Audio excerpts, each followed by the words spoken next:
¿Dónde está Dios? Ya no para el mundo, ya no para justificar, alejarnos de la fe o de la iglesia o del servicio, porque me pasó algo feo en la iglesia, me alejé de la iglesia, porque me sucedió algo feo que yo no esperaba y que estuve orando y Dios no me escuchó, entonces me alejo de la fe, me alejo de Dios. No, ya no.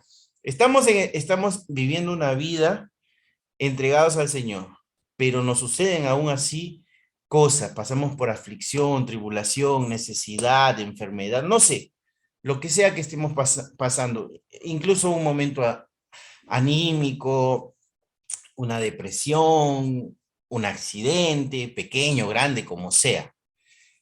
Y ese momento nos hace cuestionarnos dónde está Dios, ¿no? No como una cuestión de ubicación geográfica, porque nosotros sabemos desde niños, incluso cuando no hemos sido todavía formados en nuestra fe, sabemos que Dios es omnipresente, ¿no? Que está en todos lados, que es omnipotente, que Él lo puede todo, que es omnisciente, que lo conoce todo y lo sabemos de una manera, digamos, primitiva de niños, cuando somos enseñados en la fe católica o en la fe evangélica, en cualquier denominación, ¿no? Aprendemos, cuando vemos las películas.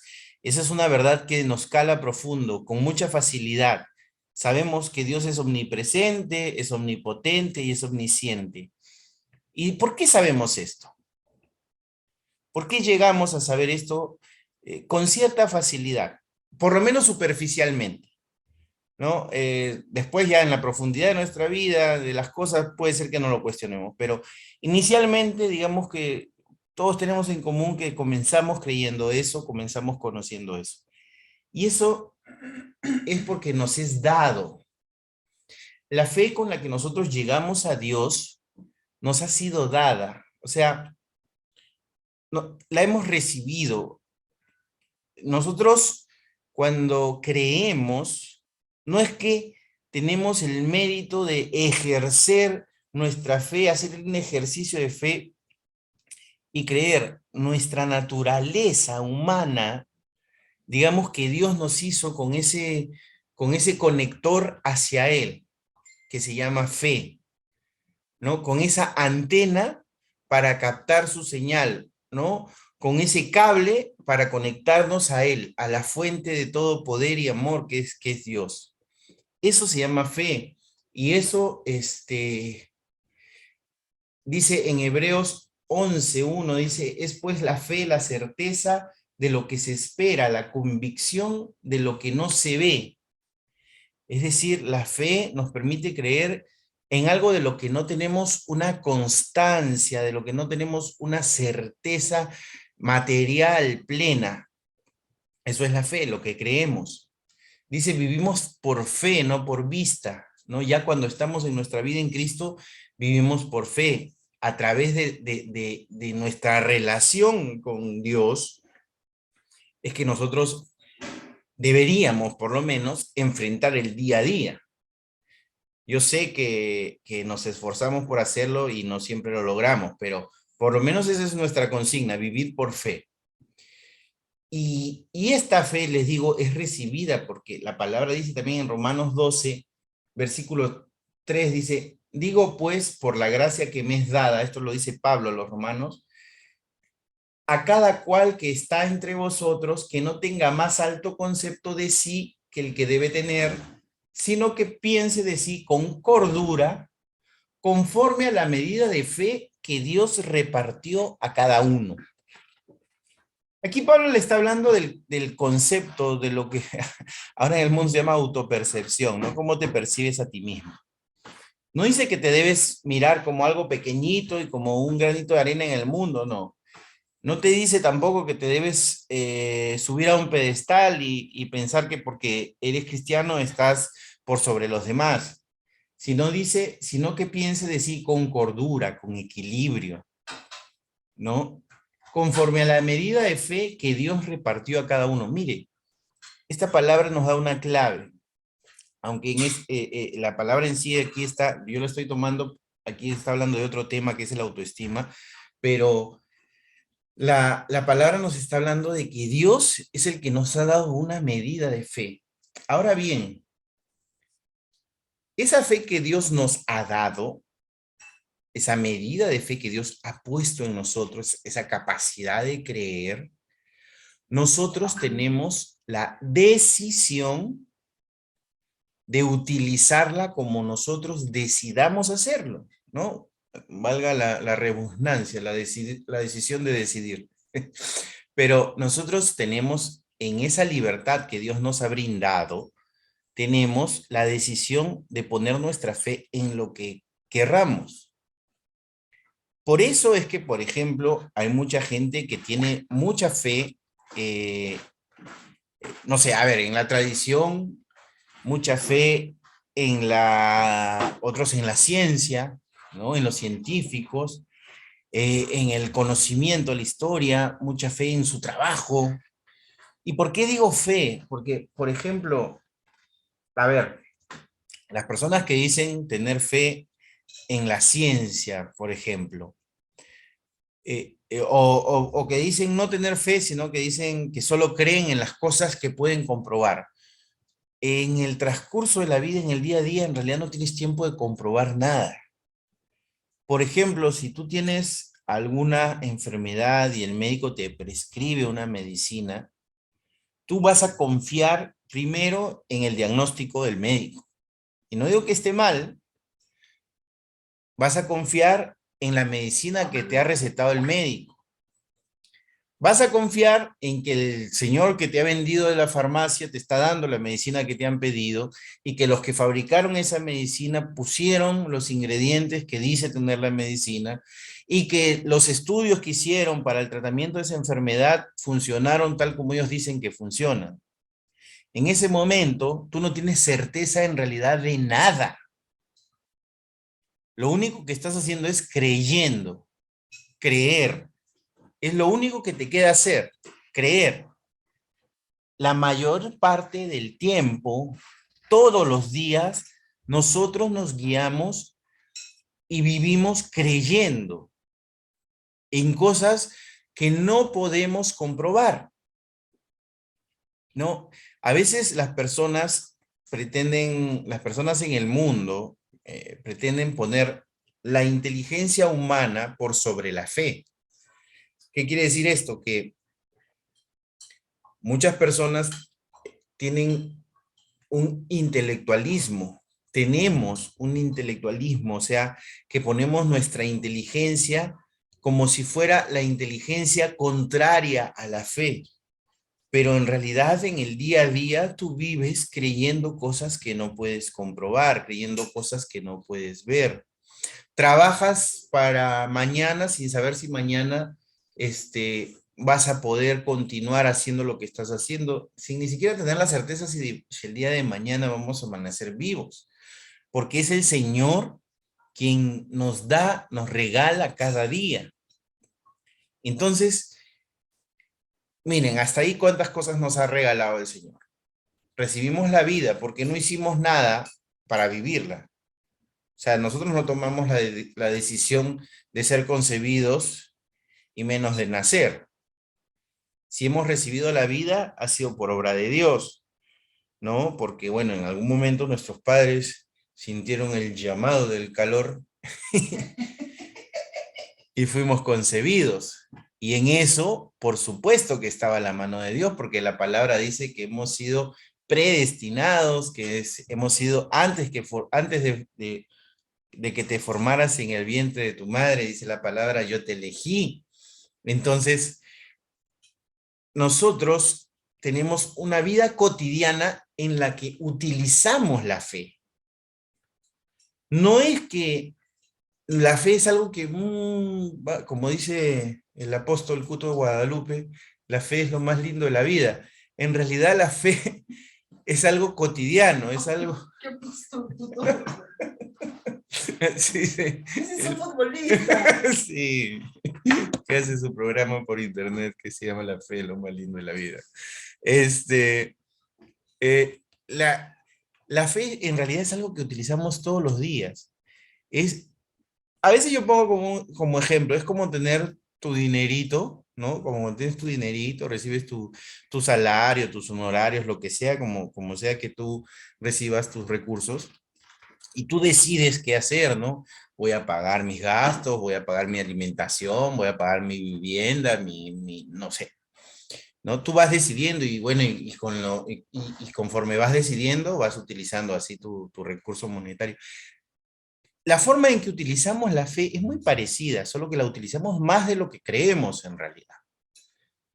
Porque no todo el tiempo nosotros estamos comprobando y razonando si lo que hago me va a funcionar o no me va a funcionar. En realidad, utilizamos mucho la fe. Decidimos qué hacer con ella, pero es algo que nos ha sido dado, así como el tiempo, así como les decía hace un ratito. A ver, ¿alguien puede aquí decir, yo decidí vivir en estos tiempos, yo decidí vivir en este siglo? Obviamente que no. Dios nos dio el tiempo, ¿no? Dios decidió en qué momento vivir, nos regaló este tiempo y nos regala cada día.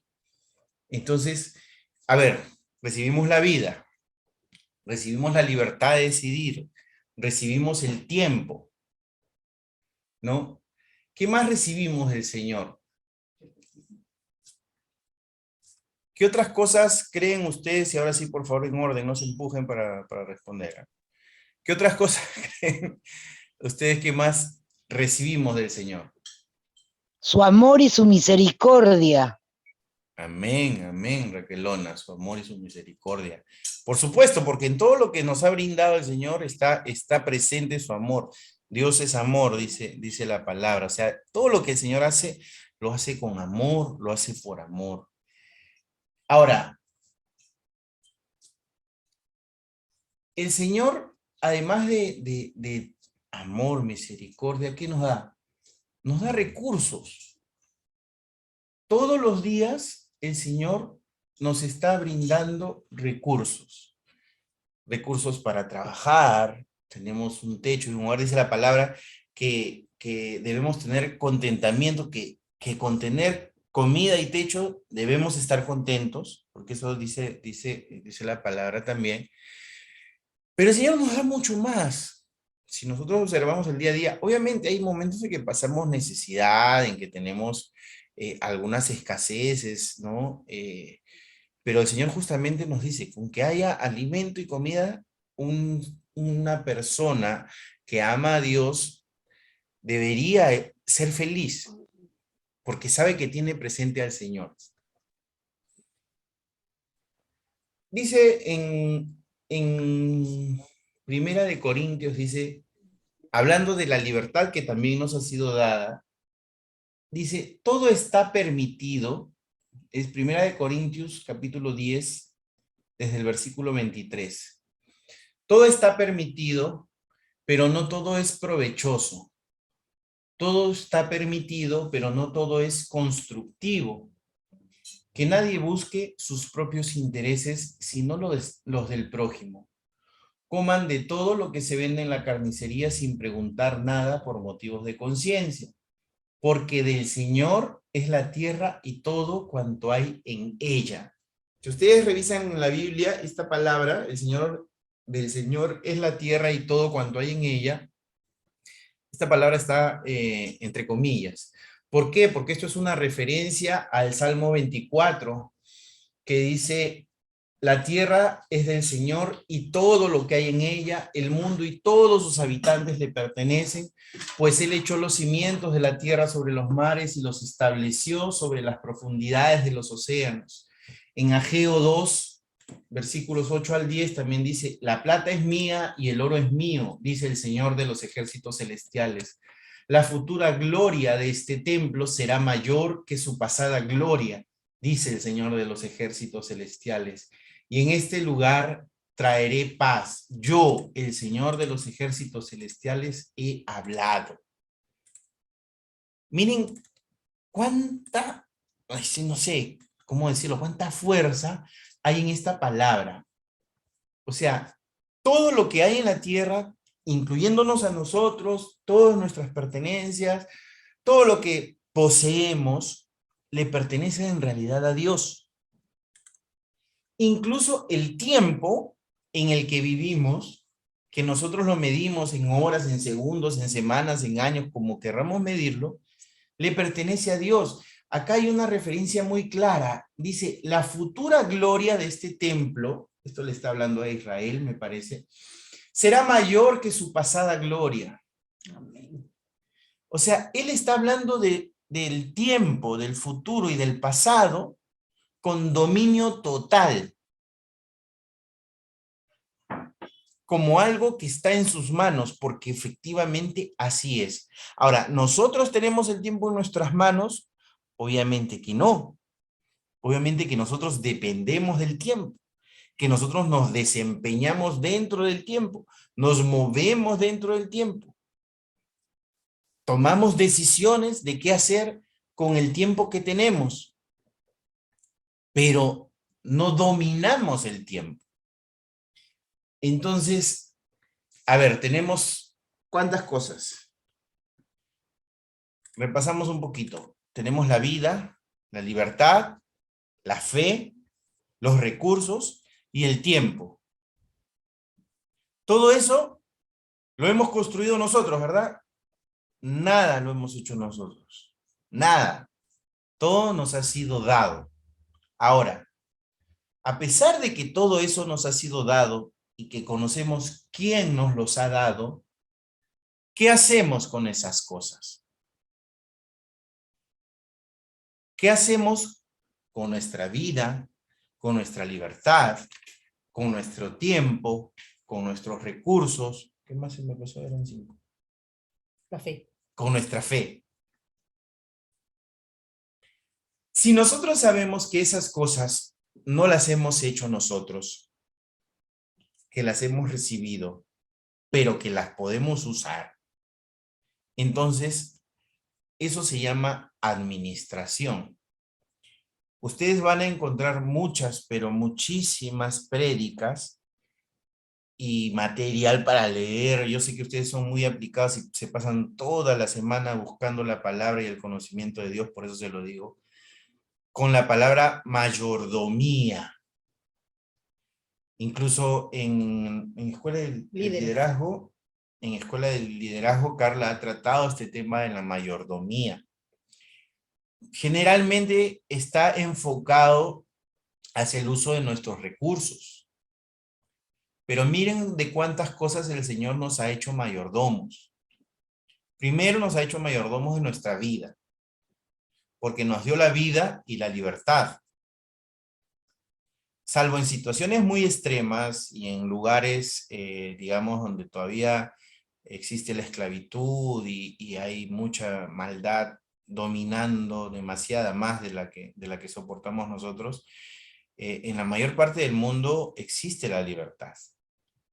Y uno puede decidir, ¿no? Hay libertad de conciencia, libertad de expresión, libertad de pensamiento, libertad de credo y todos los elementos que componen la libertad. Entonces tenemos derecho, tenemos la vida, tenemos la libertad, tenemos la fe. Ahora, la mayor parte del tiempo, ¿qué hacemos con esas tres cosas? Dice la palabra, a ver por acá, ¿no? Dios hizo todo hermoso en su momento, Eclesiastés 3:11. Dios hizo todo hermoso en su momento y puso en la mente humana el sentido del tiempo, aunque el hombre no alcanza a comprender la obra que Dios realiza de principio a fin. O sea, ya el Señor nos puso la noción del tiempo. Nosotros sentimos, ¿no? Según lo que hacemos, sentimos cómo pasa el tiempo, ¿no? Si estamos haciendo algo agradable, el tiempo se nos pasa rapidísimo, ¿no? Si estamos haciendo algo muy pesado, el segundero parece que se quedó dormido, ¿no? Y nunca avanza, porque está muy cansado, ¿no? El Señor decide darnos ese sentido del tiempo para que nosotros, ¿qué cosa? Lo administremos, ¿no? Y lo administremos bien, conforme a su voluntad, porque cuando actuamos conforme a su voluntad somos bendecidos. Un ejemplo de esto es lo que hace el Señor con, me parece es Nabucodonosor en el libro de Daniel, versículo 4, capítulo 32, dice, y serás echado entre los hombres y tu morada estará con las bestias del campo. Te darán hierba para comer como al ganado y 7 tiempos pasarán sobre ti hasta que reconozcas que el Altísimo domina sobre el reino de los hombres y que lo da a quien le place. O sea, al rey Nabucodonosor, siendo rey poderoso y esplendoroso en Medio Oriente en ese tiempo, en los tiempos de Daniel, que incluso pudo dominar Israel. O sea, Nabucodonosor sometió a Israel, al pueblo de Dios, pero a pesar de eso, Dios estaba gobernando, estaba gobernando, estaba teniendo control de toda esa situación. A pesar de que era una situación durísima y horrible, Dios seguía en control. Lo sorprendente para mí es que luego de esto, Nabucodonosor recupera, digamos, la salud mental, porque lo deja como un loquito comiendo, ¿no? Entre las bestias del campo, alimentándose con hierba durante 7 tiempos, dice aquí, en algunos lugares dice 7 años, en algunas traducciones, la verdad, no estoy seguro cuál haya sido el tiempo. La cuestión es que Nabucodonosor recupera el sentido y vuelve a reinar, y vuelve al esplendor de su reino. Y en alguna parte de la palabra dice también que Nabucodonosor reconoce que Dios el Altísimo domina. ¿Y cómo lo llama Nabucodonosor? Dice, el Dios de Daniel es el Dios verdadero. Después de haber vivido en carne propia el poder de Dios, de haber sido, digamos, quitado su salud mental y después de vuelta por el Señor, él reconoce que el Dios de Daniel es el Dios verdadero. Pero ¿cuál es el error de Nabucodonosor aquí? No lo hace suyo, ¿no? Después de vivir algo así, seguramente, con un poquito de sentido común, tendría Nabucodonosor que haberse olvidado de sus ídolos, de su religión, de todo, de su tradición, incluso de su propio poder, y hacer, dice él, ¿sabes qué, Daniel? Tu Dios es el Dios verdadero, yo quiero que sea mi Dios. ¿Qué tengo que hacer para que tu Dios sea mi Dios?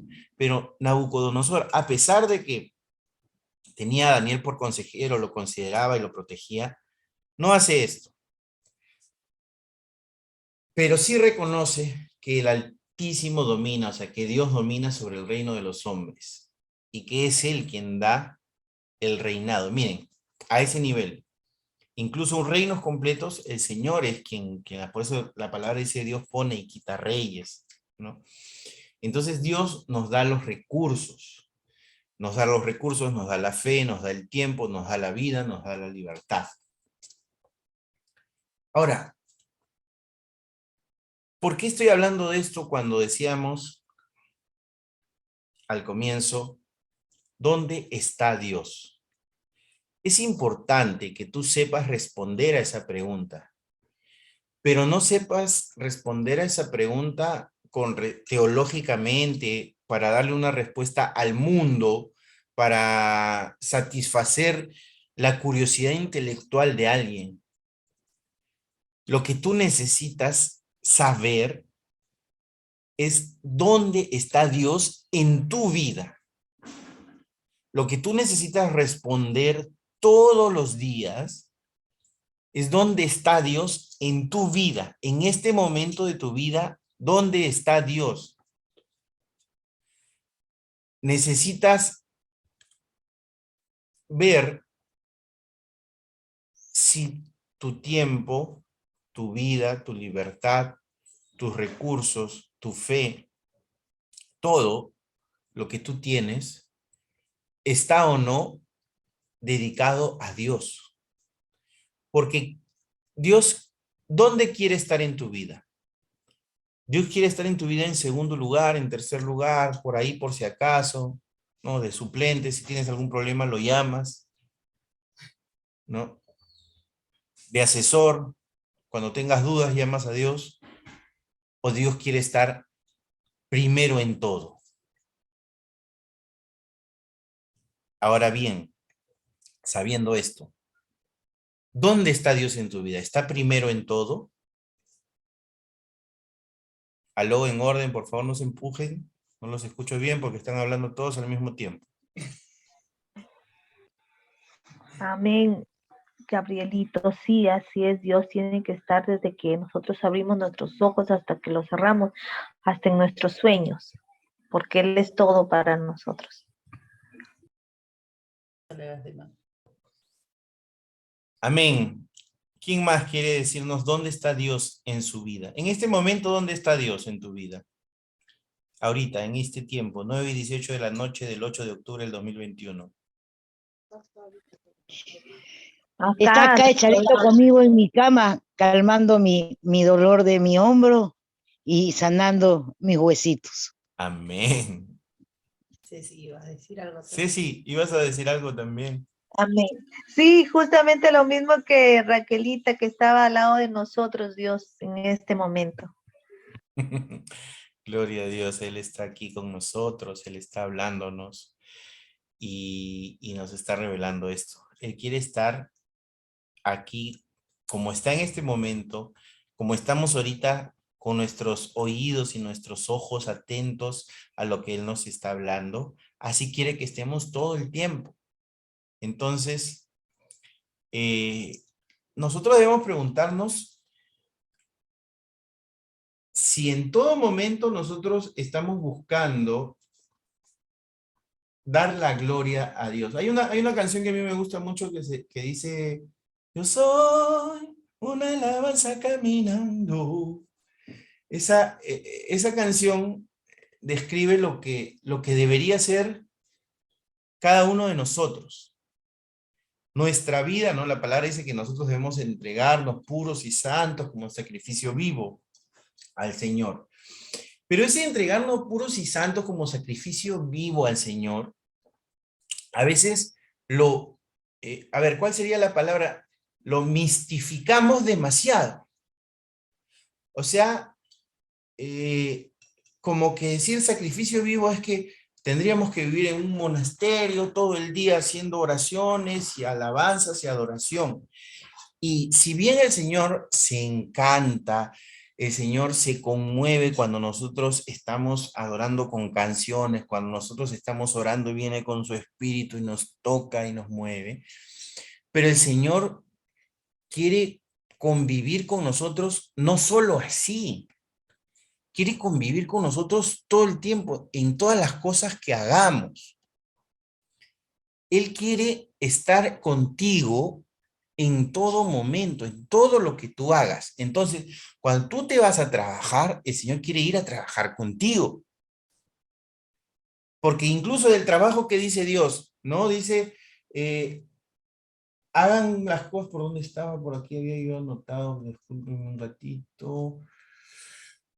Dice, hagan las cosas como para Dios, ¿no? Como para el Señor. Como para el Señor, dice, ¿no? Hagan las cosas como para el Señor. Uy, ya se me escapó, se me escapó el pasaje, pero dice, todo lo que hagan, no lo hagan como para los hombres, sino hagan todo como para el Señor.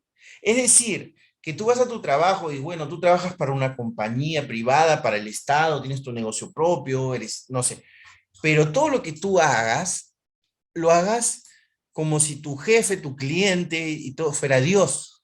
Eso es lo que dice el Señor. Quiere ser honrado así. Entonces te está hablando de tu día a día. Hay en esta palabra que yo les estaba leyendo, ¿no? Dice, si algún incrédulo los invita a comer y ustedes aceptan la invitación, coman todo lo que les sirvan sin preguntar nada por motivos de conciencia. Ahora, si les dice, esto ha sido ofrecido a sacrificio de los ídolos, entonces no lo coman. Por consideración al que lo mencionó. Miren lo que dice el Señor, ¿eh? Y por motivos de conciencia. Esto lo dice el Señor en boca de Pablo. Me refiero a la conciencia del otro, no a las de ustedes. Porque se ha de juzgar mi libertad de acuerdo con la conciencia ajena. Si con gratitud participo de la comida, ¿me van a condenar por comer algo por lo cual doy gracias a Dios? O sea, esto tiene que ver también con otra palabra con la visión que tiene Pedro, ¿no? Dice, no llames inmundo a lo que yo he bendecido. Entonces, nosotros podemos, y con lo que hemos leído hace un rato también tiene que ver, ¿no? Dice, todo me es lícito, dice la palabra, todo me es permitido, mas no todo me edifica, ¿no? Esta palabra continúa diciendo, en conclusión, ya sea que coman o beban o hagan cualquier otra cosa, háganlo todo para la gloria de Dios. No hagan tropezar a nadie, ni a judíos, ni a gentiles, ni a la iglesia de Dios.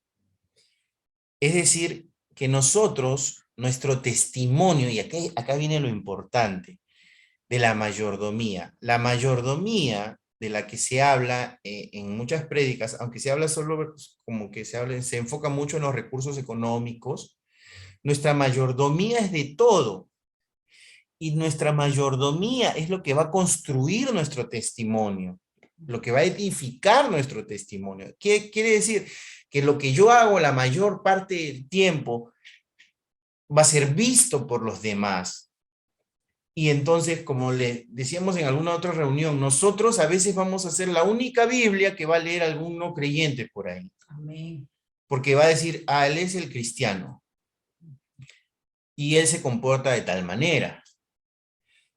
Entonces, nosotros no podemos, o es que no podemos, no, sí podemos, pero nosotros debemos actuar en consecuencia a esto. Tenemos la plena libertad.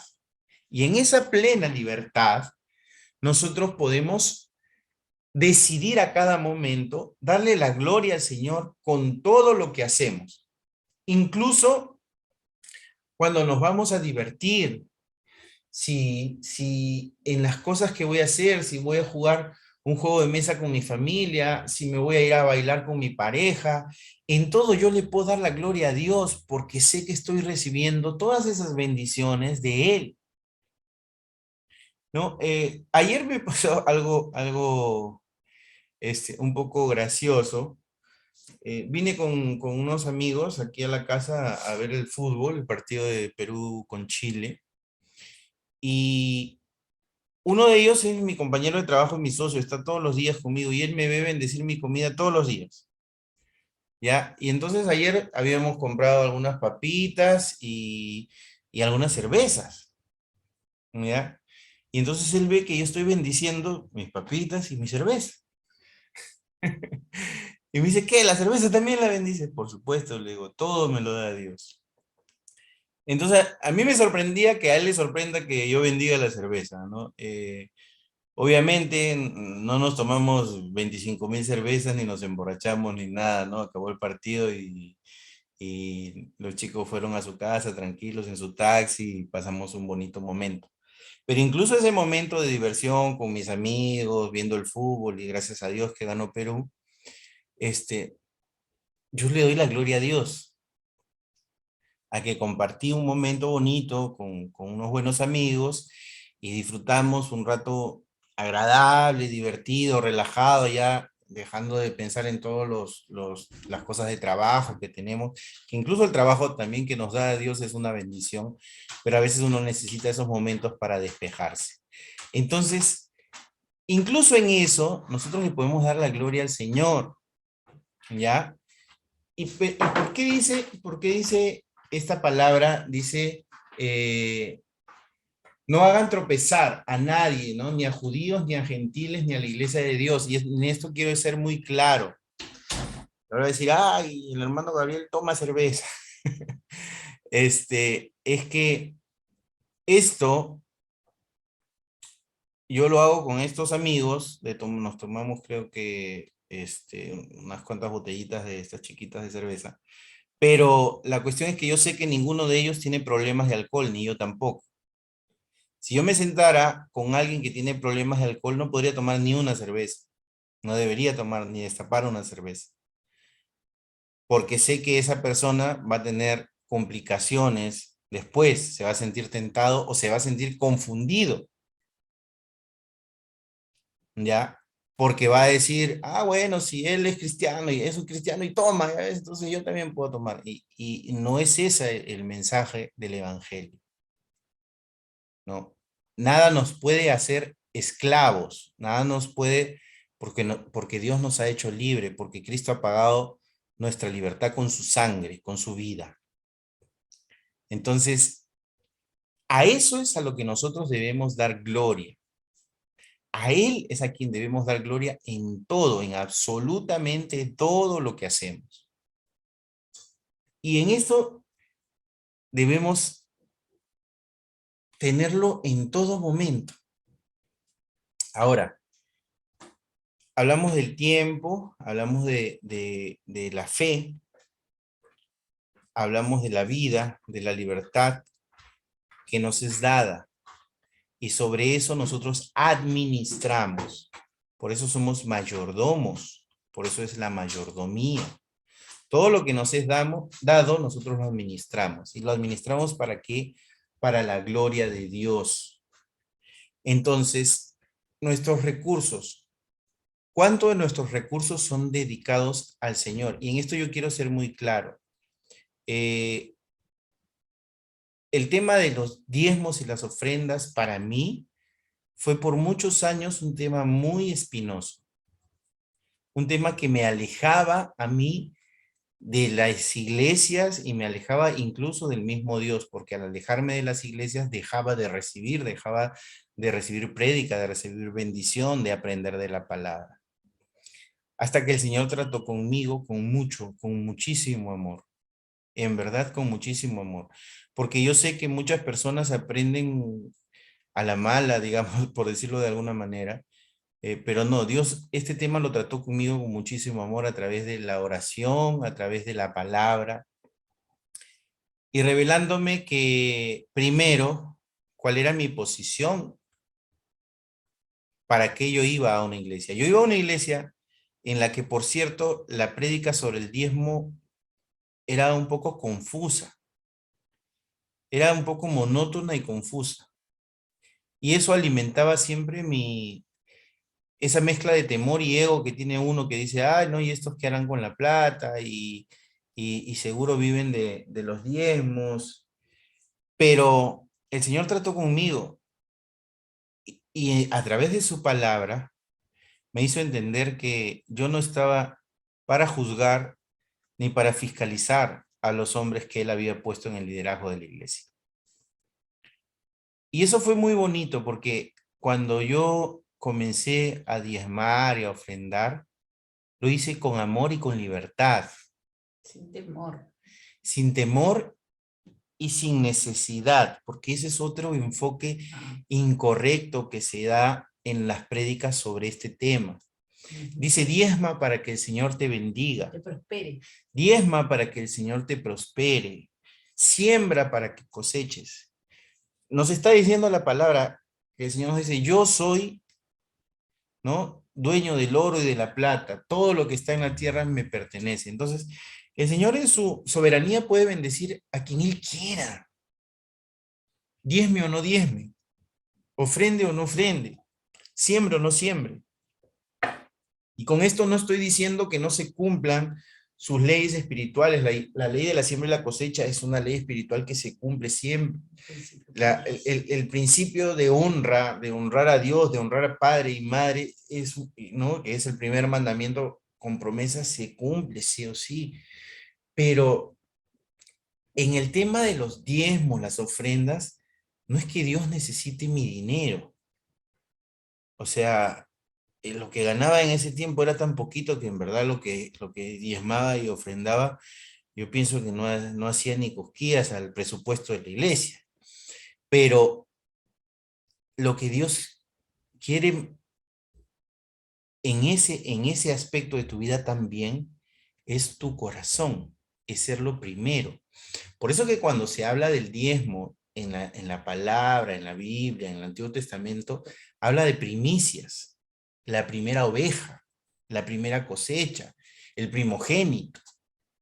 Entregar a Dios lo primero. Sea que tú decidas diezmar u ofrendar, dar el 10%, 20%, porque no se trata de porcentajes. Dios no es un corredor de bolsa o un banquero que te va a decir, dame tanto para ayudarte tanto. No. Si bien en la ley mosaica es el 10% el diezmo viene mucho antes de Leví y de Moisés, ¿no? Dice la palabra que Abraham entregó los diezmos a Melquisedec. ¿Y qué dice de Melquisedec, rey de Salem, sacerdote del Dios Altísimo? Dice que no tenía padres, ni madres, ni registros, nada. O sea, aparece en la Biblia y desaparece sin ningún rastro, ni ascendencia ni descendencia. Así de especial era la existencia de Melquisedec. Y en el Evangelio, en el Nuevo Testamento, hablan de Melquisedec y lo vinculan a Jesús como el sacerdocio, como un sacerdocio puro y eterno. Entonces, cuando tú ofrendas, diezmas o cual fuere tu revelación, porque esto te tiene que ser revelado, tú lo haces de corazón, no porque Dios o el pastor o la iglesia o el ministerio donde estás participando necesite el dinero, sino que tú entregas eso porque ahí Dios ve tu corazón. En la palabra tenemos, en el Nuevo Testamento, por ejemplo, cuando se habla de esto, se habla del diezmo, pero en las primeras comunidades cristianas, parece que los cristianos no daban el diezmo, ni daban ofrendas, daban todos sus recursos y vivían en comunidad y se hacían cargo de las viudas, de los huérfanos, y la palabra dice eso, ¿no? Y uno tenía, y no era por obligación, tenía la decisión, porque ahí es la palabra en el ejemplo de Ananías y Séfora, ¿no? Séfora. Que ellos reciben una herencia y le dicen a... No, lo de la venta de la casa. Claro, reciben en herencia una casa y la venden, Uh-huh. y ellos le mienten a Pedro diciéndole que habían vendido en la mitad y le dan solo la mitad. Y entonces Pedro, lleno del Espíritu, se enoja. Pero no se enoja porque no le den todo el dinero, se enoja porque mienten. Dice, te podías haber quedado con todo. No tenías, pero no mientas al Espíritu Santo. Y a raíz de eso, ambos mueren, ¿no? Es un pasaje de la Biblia muy duro. Pero lo que estaba viendo ahí el Espíritu era el corazón de ellos. Que había un amor al dinero, ¿no? Y es lo que dice el Señor. La causa de los males no es el dinero. La causa de los males es el amor al dinero. Dice, también la semana pasada hablamos que decía del engaño de las riquezas. No dice las riquezas, dice el engaño de las riquezas. Pues nos dejamos mentir por las riquezas. Entonces, todo esto, recursos, tiempo, fe, vida, libertad, todo esto nosotros tenemos justamente la libertad de administrarlo. Y con ello, en cada decisión que nosotros tomamos, en cada minuto que utilizamos, nosotros podemos decidir darle la gloria al Señor con esas pequeñas decisiones que tomamos. Porque la vida está hecha de pequeñas decisiones. Nuestro día a día está hecho de pequeñas decisiones que van construyendo. Por eso dice la palabra edificando. Porque una edificación no se hace, bueno, vino alguien y puso este edificio acá. No. Generalmente se hace ladrillo a ladrillo, columna a columna, fierro a fierro. Así construimos nuestra vida.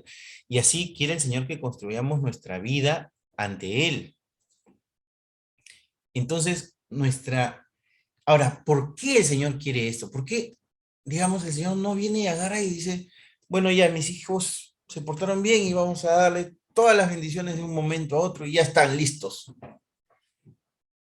Porque el Señor nos está preparando para algo muchísimo, pero muchísimo más grande de lo que podemos imaginar. Amén. O sea, nosotros estamos aquí construyendo nuestra vida en la eternidad, ¿no? O sea, este paso, esta vida terrenal, carnal, es solo un paso dentro de la eternidad que vamos a vivir con Dios y en su presencia. Pero además de esa enorme bendición, es que dentro de esa herencia estamos recibiendo algo de lo que ya hemos hablado, que es la autoridad de Cristo.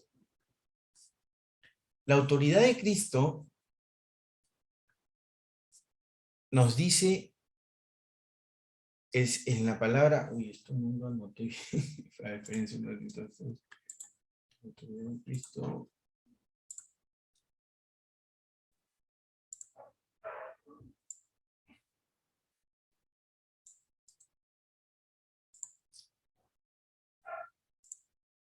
Un lapsus interruptus. Eso me fue. En Hebreos 7.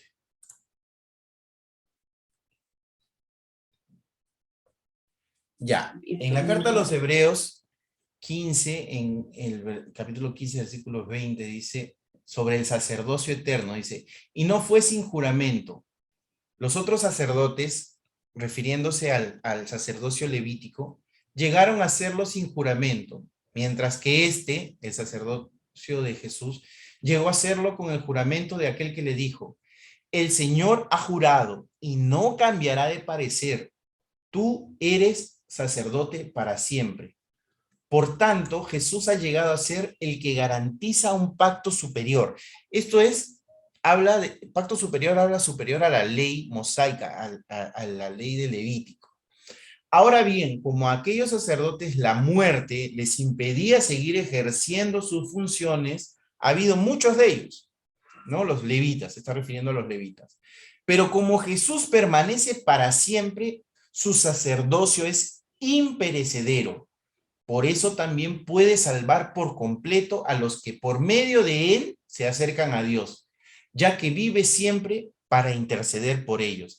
Jesús es el único que está vivo y puede interceder por nosotros ante el Señor. No hay otro, no hay nadie más. Solo Jesús puede interceder por nosotros. Él se pone delante de nosotros ante Dios. Eso es interceder, ponerse delante de Dios, entre Dios y nosotros, ponerse delante de Dios y cubrirnos a nosotros. No se confunda esto porque nosotros también hacemos una oración de intercesión, ¿no? Conocemos de la intercesión profética. Todo esto es verdad, no se confunda estos conceptos, ¿ya? Esto quiero ser claro. Nosotros cuando tenemos lo que es la intercesión profética, las oraciones de intercesión, es que oramos por otros. ¿Pero por qué podemos hacer eso? Por la autoridad que nos ha sido dada a través de Cristo.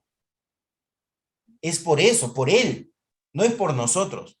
Ya, yo puedo hacer intercesión profética porque yo soy profeta. No, Dios te da esa autoridad a través de Cristo. Entonces, dice, nos convenía tener un sumo sacerdote así, santo, irreprochable, puro, apartado de los pecadores y exaltado sobre los cielos. Gloria a Dios. A diferencia de los otros sumos sacerdotes, él no tiene que ofrecer sacrificios día tras día, primero por sus propios pecados y luego por los del pueblo, porque él ofreció el sacrificio una sola vez y para siempre cuando se ofreció a sí mismo. De hecho, la ley designa como sumos sacerdotes a hombres débiles, pero el juramento posterior a la ley designa al Hijo, quien ha sido hecho perfecto para siempre. Ese es el sacerdocio de Jesús, único, que permanece en el tiempo, porque Jesús fue muerto, venció a la muerte y fue resucitado. Ahora, ¿se dan cuenta que aquí hace referencia a los sacerdotes, a los levitas?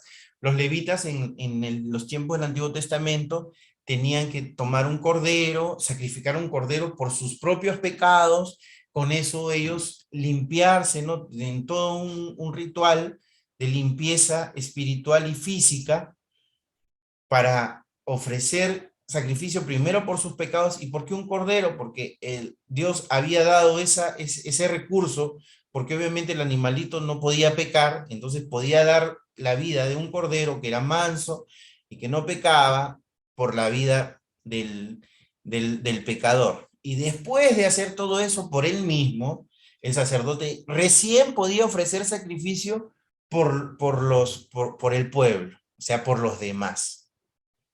O sea, se dan cuenta todo eso, ¿no? Primero él tenía que lograr ser purificado a través del sacrificio del cordero o del animalito que tocara sacrificar, ¿no? Que era para la reconciliación, ¿no? Para la expiación primero, que es la limpieza de los pecados. Después otro cordero para la reconciliación, que era volver a unirse a Dios. Y después otra vez sacrificar para allá, para el pueblo, para la gente que venía y traía sus corderos en ofrenda y sacrificio. O sea, todo eso, lo tenía que hacer cada vez que, ¿no? Cada cierto tiempo, cada vez que se ofrecía, ¿no? Imagínense que todos los domingos los pastores en la iglesia tuvieran que hacer eso, ¿no? Primero por ellos y después por cada uno de nosotros, ¿no? Un matadero de corderos ahí. Pero Jesús dice, no necesita ofrecer sacrificio, porque Jesús vivió una vida perfecta. Y una vida perfecta no es como muchas veces creemos nosotros, esa vida sin problemas, feliz, donde todo nos va bien, los negocios nos va bien, tenemos salud. No, una vida perfecta es la vida sin pecado. Amén. Y esa es la vida que vivió Cristo. Fue tentado en todo lo que tú y yo hemos sido tentados, Jesús fue tentado. Y no pecó. Por eso es que al morir, tiene la autoridad sobre el pecado y sobre la muerte y sobre los infiernos y sobre todo. Por esa vida perfecta. Y esa vida perfecta, Él la ofreció por mí y por ti. Amén.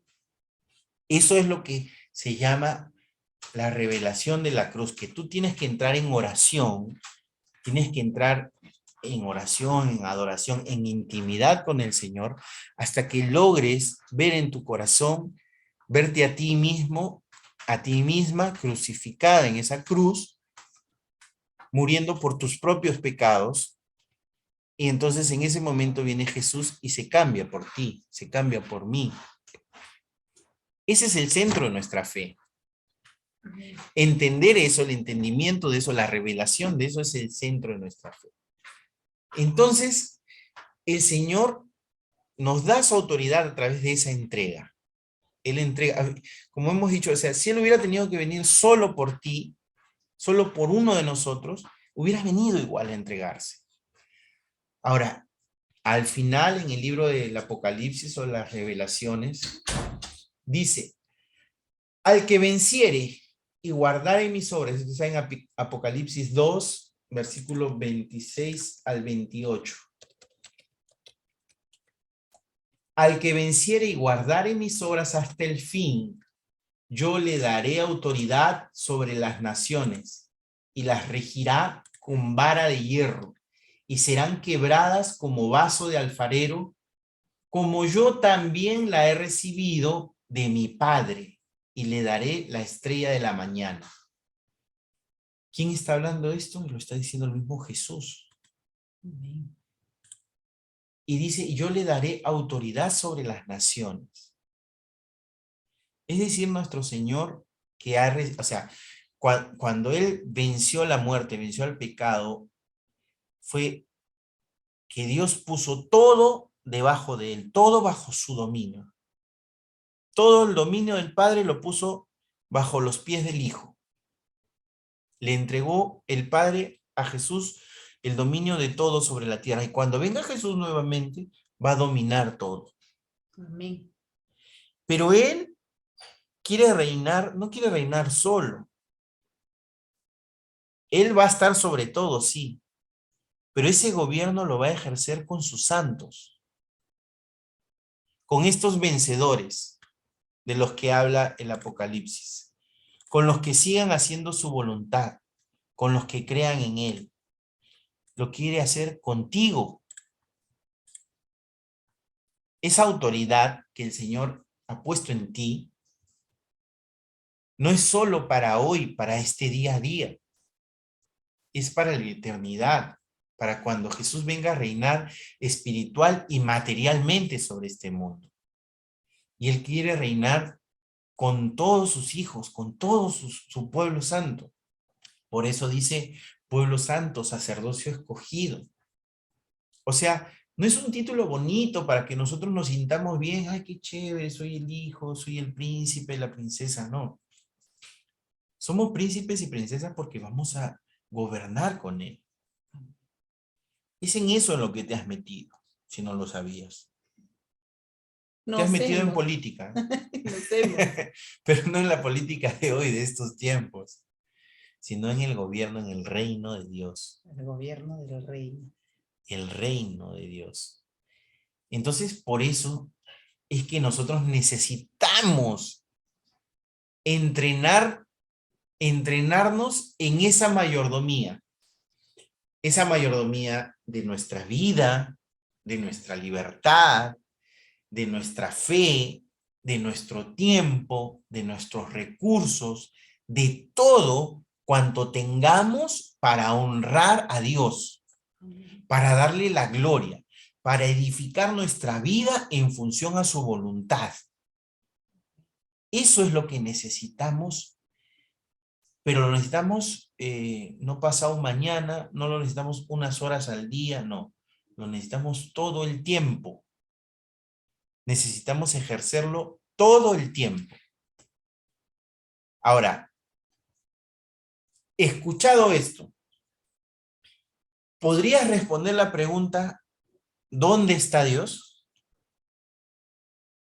¿Dónde está Dios respecto de tu vida, de tu libertad, de tu fe, de tus tiempos, de tus recursos? No les voy a pedir que abran sus micros y lo digan ahora. Esta es una pregunta que necesitamos hacernos en nuestro día a día, al momento de tomar decisiones.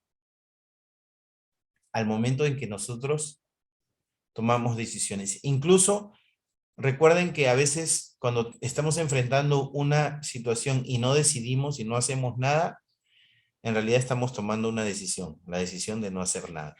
Entonces, esa pregunta, ¿dónde está Dios? No es para responderla al mundo, es una pregunta que necesitamos hacernos en todo momento.